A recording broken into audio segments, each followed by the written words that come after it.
Hello student and parent, आज आपण या व्हिडिओमध्ये एक गोष्टीबद्दल माहिती जाणून घेणार आहोत की इयत्ता 6वी पासून आपण स्पर्धा परीक्षेची तयारी का केली पाहिजे।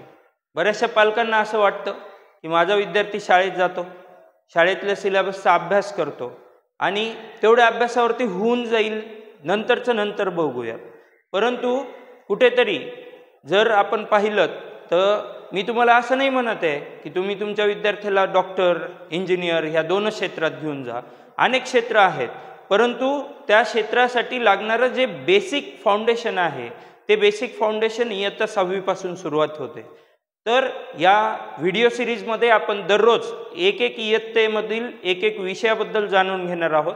आज आपण इयत्ता 6वीचं जे सायन्स आहे त्या सायन्समधले बायोलॉजीचे जे टॉपिक्स आहेत त्या टॉपिक्सला मी कुठेतरी भविष्यातील स्पर्धा परीक्षेसाठी कशा पद्धतीने ते टॉपिक कामाला येणार आहेत यामध्ये मी डिवाइड केलेला आहे।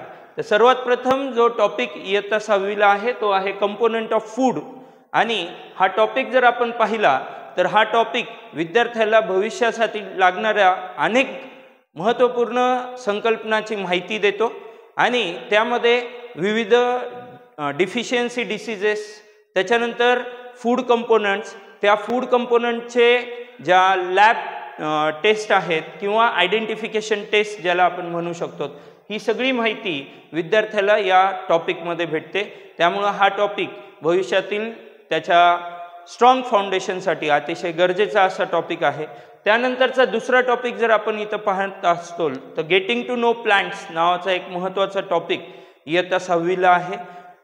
मला आणखीन एक गोष्ट इथं नमूद करावीशी वाटते की या टॉपिकचे नाव विद्यार्थ्यांच्या पुस्तकामध्ये वेगवेगळ्या पद्धतीने असू शकतात, परंतु हा टॉपिक पुढे जर आपण पाहिलं तर क्लास 11th मध्ये मॉर्फोलॉजी ऑफ फ्लॉवरिंग प्लांट्स नावाचा एक टॉपिक आहे। त्या टॉपिकसोबत त्याचं इंट्रोडक्शन म्हणून हा टॉपिक खूप महत्त्वाचा असा टॉपिक मानला जातो। याच्यातल्या बऱ्याचशा डायग्रॅम तुम्हाला इयत्ता 11वीच्या पुस्तकात सुद्धा दिसतील।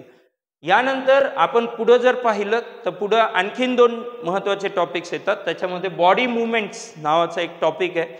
हा टॉपिक विद्यार्थ्याला आपल्या ह्युमन बॉडीमधल्या विविध जॉईंट्स, त्याच्यानंतर विविध प्रकारच्या बॉडी मुवमेंट्स, लोकोमोशन्स याच्याबद्दल माहिती देणारा हा टॉपिक आहे। आणि हा टॉपिक भविष्यामध्ये विद्यार्थ्याला 11th क्लासमध्ये जे लोकोमोशन अँड मुवमेंट नावाचा धडा आहे त्या धड्याचं एक इंट्रोडक्शन फेज म्हणून एक खूप महत्त्वाचा टॉपिक इथं आहे।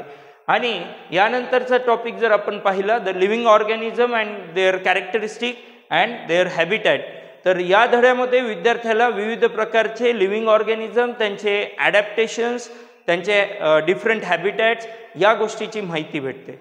तर या व्हिडिओत आपण पाहिलं की इयत्ता 6वीमध्ये जो सायन्स आहे त्या सायन्स पार्टचा जर खूप चांगल्या पद्धतीने अभ्यास केला तर भविष्यात येणारी कोणतीही स्पर्धा परीक्षा विद्यार्थी हा खूप सहजतेने आणि खूप सुलभ पद्धतीने कोणतंही टेन्शन न घेता सहजरित्या तो पास करू शकतो।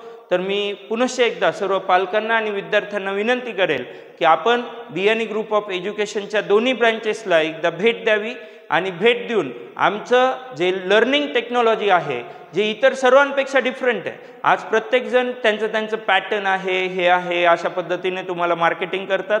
आज बऱ्याच ठिकाणी तुम्हाला दिसत असेल की काही जण म्हणतात कोटा पॅटर्न चांगलं आहे, काही जण म्हणतात लातूर पॅटर्न चांगलं आहे। असं कोणतंच पॅटर्न चांगलं नसतं, त्या पॅटर्नला राबवलं कसं जाते, त्या पॅटर्नमध्ये स्टडी कशा पद्धतीने करून घेतले जाते हे खूप महत्त्वाचं आहे। आणि त्यामुळं आम्ही एक कस्टमाइज पद्धतीने आमचा स्वतःचा एक स्टडी पॅटर्न बनवलेला आहे।